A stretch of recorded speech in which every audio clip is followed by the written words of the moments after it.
சதுரங்க பிரியர்கள் அனைவருக்கும் வணக்கம். இன்றைக்கி நம்ம பார்க்க போகிற வீடியோவோட கேண்டிடேட்ஸில் சுற்று 5லிருந்து ஒரு ஆட்டத்தை பார்க்கலாம். இந்த ஆட்டத்துக்குள்ளே போகிறதுக்கு முன்னாடி ஒரே ஒரு ரிமைண்டர் என்ன அப்படின்னா, நம்ம செஸ் கிளப்பில் வந்து பார்த்திங்கன்னா வருகின்ற 14ஆம் தேதி சண்டே அன்னைக்கு நம்ம கிளப்பில் ஃபஸ்ட்டு இனாகுரல் சைமல் ஈவெண்ட் வந்து நம்ம வந்து ஹோஸ்ட் பண்ணுறோம். இங்கே வந்து பார்த்திங்கன்னா சைமல் மாஸ்டர் வந்து பார்த்திங்கன்னா international master V Saravanan sir தான் வந்து வராங்க. இன்கேஸ் நீங்கள் இன்ட்ரெஸ்ட்டாக இருந்தீங்க அப்படின்னா உங்களோட பதிவை தொடங்க ஆரம்பிக்கலாம். இன்னும் ஃபியூ ஸ்லாட்ஸ் வந்து அவைலபிளாக இருக்குது. இப்போ இந்த கேமை பார்க்கலாம். வித் ஒயிட் பீசஸ் கேம் வந்து பார்த்திங்கன்னா குகேஷ் வந்து E4 வந்து ஓப்பன் பண்ணுறாரு. நிஜாத் அபாசாவை வந்து பார்த்திங்கன்னா E5 ரிப்ளை பண்ணுறாரு. So night F3, night F6. So இங்கே பெட்ராஃப் டிஃபென்ஸ் வந்து பார்க்குறோம். அதுக்கப்புறம் pawn to D4. So pawn to D4க்கு அப்புறம் பானை வந்து வெட்டுறாரு. அதுக்கப்புறம் இந்த இடத்துல மெயின் மூவ் வந்து பார்த்திங்கன்னா பிஷப் D3. அதுதான் வந்து குகேஷ் வந்து சூஸ் பண்ணுறாரு. ஸோ பான் டு D5க்கு அப்புறம் D takes E5 விளையாடுறாரு. So knight to C5 attack பண்ணுறாரு பிஷப்பை. ஸோ இயர்லியர் ஃபேஸில் நம்ம வந்து பிஷப்பை கொடுக்க வேண்டியதில்லை, அதனால் பிஷப்பை E2ல வைக்கிறாரு. பிஷப் E7 டெவலப் பண்ணி கேசல் பண்ணுறதுக்கு தயாராகிறாரு. 2 பேருமே அதே நேரத்தில் கேசலும் பண்ணிடுறாங்க. பண்ணி முடிச்சதுக்கப்புறம் ரூக் E1 வந்து கொண்டு வராரு. அதுக்கப்புறம் பான் டு C6. ஸோ சென்டரை வந்து பார்த்திங்கன்னா ஸ்ட்ரென்தன் பண்ணுறாரு. அதுக்கப்புறம் knight B D2. So knight B D2க்கு அப்புறம் நைட் பி D7 டெவலப் பண்ணுறாரு. H3 ஜஸ்ட் ஏதாவது பின் அந்த மாதிரி வர்றதை அவாய்ட் பண்ணுறதுக்காக ப்ரொஃப்ளாக்டிக்காக மூவ் பண்ணுறாரு. ஏன்னா இப்போதைக்கு இந்த பானுக்கு இருக்கக்கூடிய ஒரே ஒரு கீ டிஃபெண்டர் இந்த நைட்டு தான். ஸோ அந்த நைட்டை அட்டாக் பண்ணும்போது நமக்கு பிரச்சனையாகும் அப்படிங்கிறது தான் விஷயம். So pawn to A5 queen side வந்து நிஜாத் வந்து பார்த்திங்கன்னா எக்ஸ்பேண்ட் ஆகிறாரு. உடனே வந்து நைட் B3 போட்டு அந்த நைட்டை வந்து பார்த்திங்கன்னா C5 இருக்கக்கூடிய நைட்டை சேலஞ்ச் பண்ணுறாரு. ஸோ பான் டு F6 போட்டு சென்டரை பிரேக் பண்ணுறதுக்கான ஒரு முயற்சி ஈடுபடுறாரு. ஸோ E takes F6க்கு அப்புறம் நைட் takes F6. நைட்டையும் பார்த்திங்கன்னா அதாவது கேப்சர் பண்ணிவிட்டு அழகாக வந்து கேமுக்குள்ளே கொண்டு வராரு. அதுக்கப்புறமா வந்து பார்த்திங்கன்னா பிஷப் E3 போட்டு இங்கே நைட்டை வின் பண்ணுறதுக்கு முயற்சி பண்ணுறாரு. அதனால் நைட் வந்து மூவ் ஆகிடுது. அவருடைய ஸ்பேஸ் அட்வான்டேஜ் இங்கே இருக்குது அப்படிங்கிறதுனால அவர் என்ன பண்ணுறாரு, E4 ஸ்கொயரில் நைட்டை வைக்கிறாரு. ஸோ நைட் பி D2 போயிட்டு திரும்பவும் அந்த நைட்டை சேலஞ்ச் பண்ணுறாரு. அதுக்கப்புறம் A4 வந்து விளையாடுறாரு. இந்த இடத்துல ஆக்சுவலாக வந்து பார்த்திங்கன்னா நைட் டேக்ஸ் D2 வந்து பார்த்திங்கன்னா ரொம்ப நல்ல ஒரு சாய்ஸாக இருந்திருக்கும் பிளாக்கு. ஏன்னா இப்போ வந்து queen tax D2 and then night E4 திரும்ப வரலாம். அல்லது நீங்கள் நைட்டு வரக்கூடாதுன்னு நினச்சிங்கன்னா திரும்ப உங்களுடைய பீஸை பின்னாடி கொண்டு வர மாதிரி இருக்கும். அதனால் இந்த கேப்சர் கொஞ்சம் லாஜிக்கலாக இருந்திருக்கும். நைட் எக்ஸ் E4 விளையாடுறாரு. அதுக்கப்புறம் knight X E4. Anyway pawn to A3 just a பானை வந்து ஃபர்தராக அட்வான்ஸ் ஆகக்கூடாது அப்படிங்கிறதுனால தடுக்கிறாரு. So bishop C5. பிஷப் C5க்கு அப்புறம் rook bishop D3. So series of pieces வந்து பார்த்திங்கன்னா நிறையா பீசஸ் வந்து பார்த்திங்கன்னா எக்ஸ்சேஞ்ச் பண்ணிடுறாங்க இங்கே. ஸோ C3 அதுக்கப்புறம் பிஷப் F5 அதுக்கப்புறம் queen E2. So knight to D6 அதுக்கப்புறம் bishop takes F5 knight takes F5. So இப்படி இருக்கிற ஆள் என்ன சொல்கிறது, ஒரு 3 set of minor pieces exchange பண்ணியாச்சு. And time situation and move numbers நான் சொல்லிடுறேன். ஸோ மூவ் நம்பர் வந்து பார்த்திங்கன்னா இது 21வது மூவ். அது வந்து 21வது மூவ் வந்து கம்ப்ளீட் ஆகிருக்கு. ஓகேங்களா. ஸோ குகேஷ்க்கு வந்து பார்த்திங்கன்னா 50 மினிட்ஸ் டைம் இருக்குது. நிஜாத் அபாசாவுக்கு வந்து பார்த்திங்கன்னா ½ hour டைம் இருக்குது. ஸோ ரூக் E6 போயிட்டு, அதாவது குகேஷ்க்கு இருக்கக்கூடிய ஒரு பெரிய அட்வான்டேஜ் இந்த பொசிஷனில் என்ன அப்படின்னா, இங்கே இருக்கக்கூடிய இந்த ஓப்பன் ஃபைல் கண்ட்ரோல் தான். ஸோ ரொம்ப டாமினேட்டிங்காக இருக்கிறாரு. ப்ளஸ் இந்த ஓப்பன் ஃபைல் வழியாக வந்து பார்த்திங்கன்னா நம்ம ஒரு அலக்கைன் கன் ஃபார்ம் பண்ணியிருக்கிறதுனால ஈஸியாக அவர் வந்து பார்த்திங்கன்னா இன்வேட், அதாவது உள்ள ஆப்போனோட கேம்குள்ளே போயிட்டு அட்டாக் பண்ணுறதுக்கு ஈஸியாக இருக்கும். இது எப்படி வந்து நிஜாத் அபாசா வந்து மேனேஜ் பண்ணுறாரு அப்படிங்கிறத பார்க்கலாம். ப்ளஸ் அவருக்கு இருக்கக்கூடிய அட்வான்டேஜ் இந்த ஸ்ட்ராங்கான ஸ்கொயர்ஸ் சச்சஸ் நமக்கு வந்து பார்த்திங்கன்னா C4 E4 இதில் திரும்ப நைட்டை ரீரூட் பண்ணி வைக்கிறாரா அப்படிங்கிறதையும் பார்க்கலாம். ஏன்னா இந்த ரூக்கை வந்து வந்ததுனால நைட்டு D6ல் போட்டு ரீமெண்டரிங் பண்ணுறது ரொம்ப கஷ்டமாக இருக்கும். So pawn to H6 just ஒரு எஸ்கேப் ஸ்கொயர் வந்து கிரியேட் பண்ணுறாரு. அதுக்கப்புறம் queen to C2 maybe pawn break பண்ணுறதுக்காக இருக்கலாம். ஏன்னா அவரோட ஸ்ட்ரென்த்தே அங்கே தான் இருக்குது. ஸோ குயின் D7 விளையாடின உடனே அவரோட ஃபாலோ அப் வந்து பார்த்திங்கன்னா அந்த பான் பிரேக் பண்ணுறதுக்காக பண்ணுறாரு. பான் டு D4 அட்வான்ஸ் பண்ணுறாரு. அதுக்கப்புறம் pawn to C5. Porn to C5க்கு அப்புறம் குயின் F7 வந்து விளையாடுறாரு. இந்த நிலையில் வந்து பார்த்திங்கன்னா இதுதான் வந்து ஒரு first critical moment of the game அப்படின்னு சொல்லலாம். இந்த இடத்துல வந்து பிளாக் என்ன ட்ரை பண்ணியிருக்கலாம் அப்படின்னா, அந்த பானை வந்து D3க்கு புஷ் பண்ணுறதுக்கு முயற்சி பண்ணியிருந்திருக்கலாம். அப்படி புஷ் பண்ணியிருந்தாக்கா குயின் டு C4 வரலாம், ஜஸ்ட் ஒரு டிஸ்கவரி செட்டப் பண்ணுறது. ஆனால் இங்கே பெருசாக நம்ம டிஸ்கவரி எதுவும் ஒர்க் ஆகாதுன்னு வச்சுக்கோங்களேன். எக்ஸாம்பிளுக்கு ஆஃப்டர் ரூக் D8க்கு அப்புறம் நீங்கள் வந்து வேணும்னா நீங்கள் ஏ பானை வெட்டலாம். பட் இங்கே அதுதான் வந்து எக்ஸ்பிளைன் பண்ண போகிறோம். இந்த ஏ பானை வெட்டுறோம் அப்படின்னா நம்ம பிரச்சனை மாட்டிப்போம். பான் டு D2 அதுக்கப்புறம் ஸ்டாப் பண்ண முடியாது. ஸோ அதனால் லாஜிக்கல் கண்டினியூஷன் மேபி நம்ம டிஸ்கவரி கொடுக்குறோம்னு வச்சுக்கோங்களேன் இந்த மாதிரி. அதுக்கப்புறம் குயின் வந்து D5க்கு வந்துடும். இந்த வேரியேஷனில் என்ன பிரச்சனை அப்படின்னு நம்ம பார்க்கும்போது, கேப்சர்ஸ் எல்லாமே முடிஞ்சதுக்கப்புறம் கேம் வந்து ஈக்குவலாக இருக்கும். ரூக் டெக்ஸ் B7 அதுக்கப்புறம் rook pawn to D2 push பண்ணிவிட்டு ரூக் D1 வந்ததுக்கப்புறம் நம்ம ரூக் FD8 வந்து அதுக்கப்புறம் C5 பானை கேப்சர் பண்ணலாம். ஸோ ஆலினால் வந்து பார்த்திங்கன்னா இது வந்து ரஃப்லி ஈக்குவல் பொசிஷனாக இருந்திருக்கலாம். பட் கேமில் வந்து பார்த்திங்கன்னா குயின் F7 விளையாடுறதுனால இங்கே குகேஷ்க்கு வந்து பார்த்திங்கன்னா அட்வான்டேஜ் வந்து அதிகரிக்குது. ஸோ ரூக் 6th ரேங்க்லேருந்து E4 ஸ்கொயரில் வைக்கிறாரு. அதுக்கப்புறம் குயின் D5 வருது. 2 டைம் வந்து ரிப்பீட் பண்ணுறாங்க. என்னடா அது திரும்ப திரும்ப அந்த மாதிரி வைக்கிறாரே அப்படின்னு சொல்லிட்டு அவர் என்ன பண்ணுறாரு, தேர்ட் டைம் ரூக் E5 வச்சது அவர் வந்து குயின் F7 போகிறதுக்கப்புறம் தேர்ட் டைம் வந்து ரிப்பீட் பண்ணுறதுக்கு பதிலா ரூக் F4 வச்சிடறாரு. அந்த ரூக்கு பதில் இந்த ரூக் எடுத்துட்டு வந்து அந்த பானை டார்கெட் பண்ணுறாரு ஃபர்தரா. அதனால் அதை டிஃபெண்ட் பண்ணுறதுக்கு ரூக் D8 வந்து விளையாடுறாரு. இப்போவே தெரிஞ்சிருக்கு உங்களுக்கு யார் வந்து பெட்டராக இருக்காங்க அப்படின்னு சொல்லிட்டு. இதுக்கான முக்கியமான காரணம் என்ன அப்படின்னா, அந்த பானை டார்கெட் பண்ணுறது தான். இந்த பான் டெஃபினட்டாக வந்து பார்த்திங்கன்னா ஒரு வீக் பான். இதை வந்து டார்கெட் பண்ணி அதை கேப்சர் பண்ணுறது தான் வந்து குகேஷோடைய ஒரு பெரிய பிளானாக இருக்கும். ஸோ ரூக் F4 போயிட்டு நைட்டையும் பின் பண்ணுறாரு. இந்த இடத்துல ரொம்ப என்னடா அது இந்த நைட்டை எப்படி தான் பாதுகாப்பு கொடுக்குறது அப்படின்னு சொல்லி பார்த்தா, இந்த இடத்துல அவர் வந்து D3 வந்து ட்ரை பண்ணுறாரு. ஜஸ்ட் வந்து கவுண்டர் அட்டாக் மாதிரி. கவுண்டர் அட்டாக் பண்ண உடனே குகேஷ் வந்து குயின் டெக்ஸ் A4 வந்து விளையாடுறாரு. இந்த நிலையில் நம்ம வந்து இதை விளையாடுறதுக்கு பதில், அதாவது குயின் டெக்ஸ் A4க்கு பதில் குயின் டு D2 பற்றி யோசிச்சிங்க அப்படின்னா அதுவுமே ஓகே தான். பட் வந்து பார்த்திங்கன்னா குகேஷ் விளையாட மூவ் ரொம்ப ஸ்ட்ராங்கான மூவ். ஸோ குயின் டெக்ஸ் A4. அதுக்கப்புறம் குயின் A2 வந்துட்டு B2 பானை வந்து என்ன சொல்கிறது, B2 பானை அட்டாக் பண்ணுறாரு. ப்ளஸ் முக்கியமான விஷயம் என்ன அப்படின்னா, இந்த பான் வந்து நமக்கு மூவ் ஆகி வரும்போது திரும்ப குயினிங் ஸ்கொயரை கவர் பண்ணணும். அதுக்கு செக் ரொம்ப ஸ்ட்ராங்கான மூவாக இருக்கும். இதனால் அவர் என்ன பண்ணுறாரு அப்படின்னா, கிங்கை வந்து H2க்கு மூவ் பண்ணுறாரு.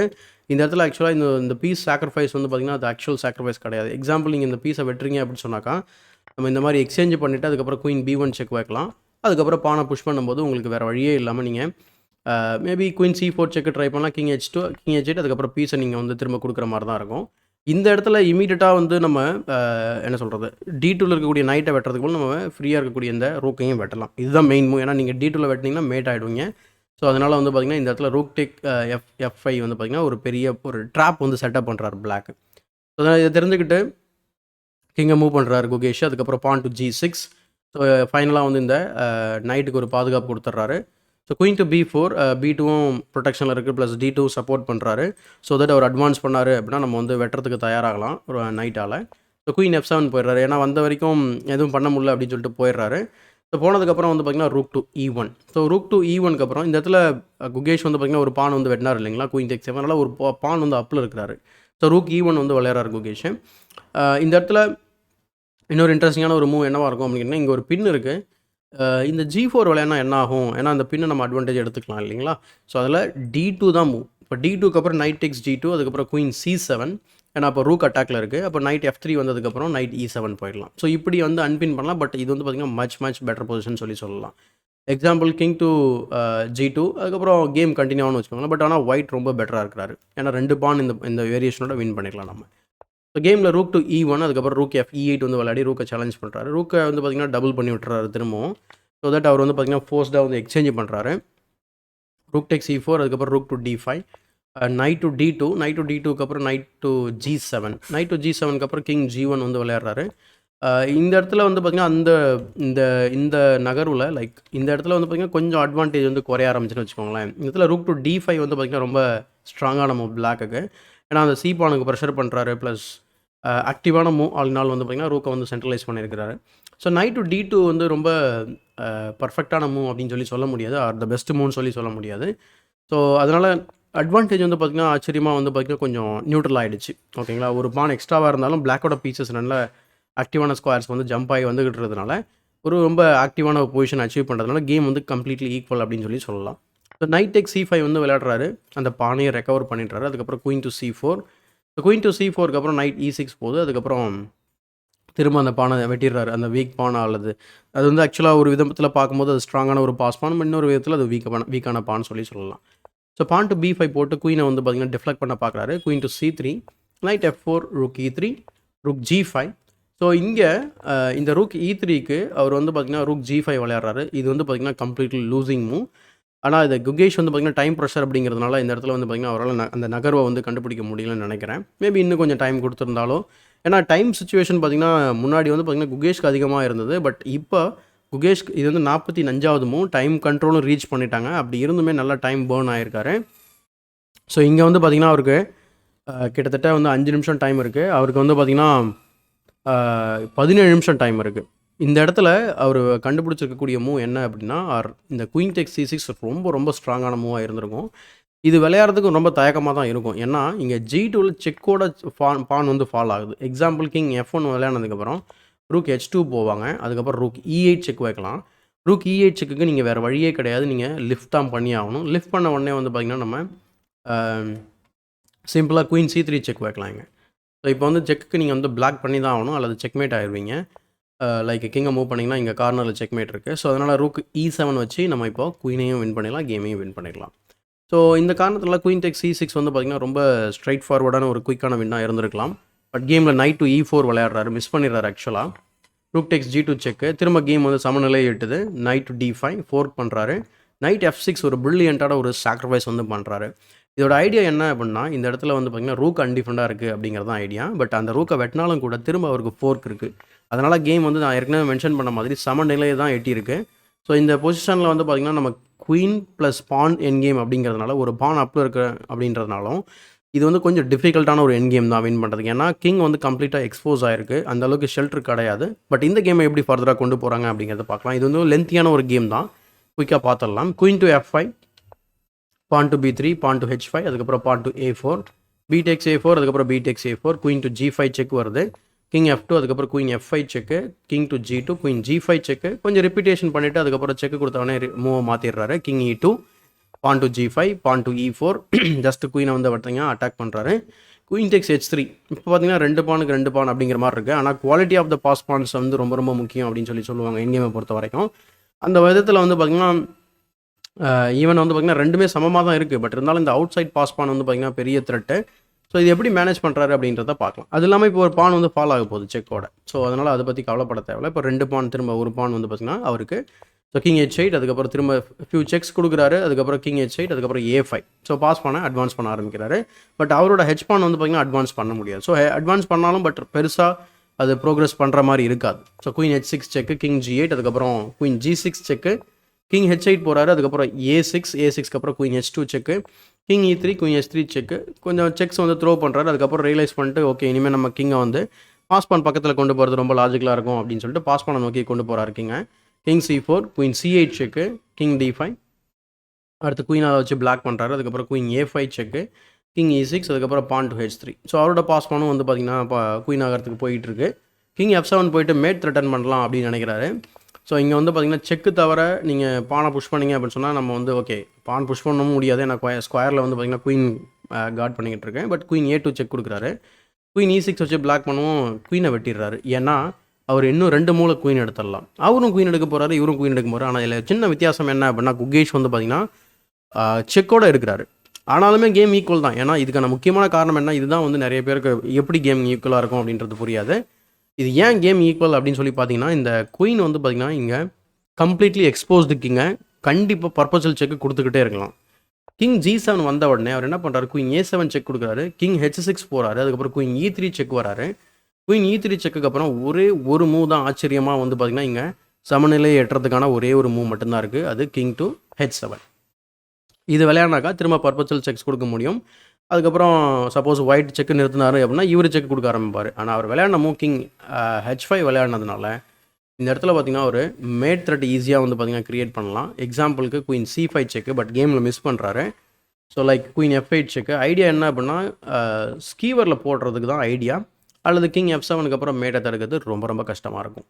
ஏன்னா ஃபாலோவுக்கு உங்களுக்கு செக்கே கிடையாது. ஆனால் குயின் C5 செக்கு கேமில் விளையாடல, அதுக்கு பதில் கிங் F5 வந்து விளையாடி மிஸ் பண்ணிடுறாரு. பட் இருந்தாலும் திரும்ப இந்த மாதிரியான என் கேமில் அதுவும் டைம் ப்ரெஷரில் கண்டிப்பாக துல்லியமாக ஆடுறது ரொம்ப ரொம்ப கஷ்டமாக இருக்கும்.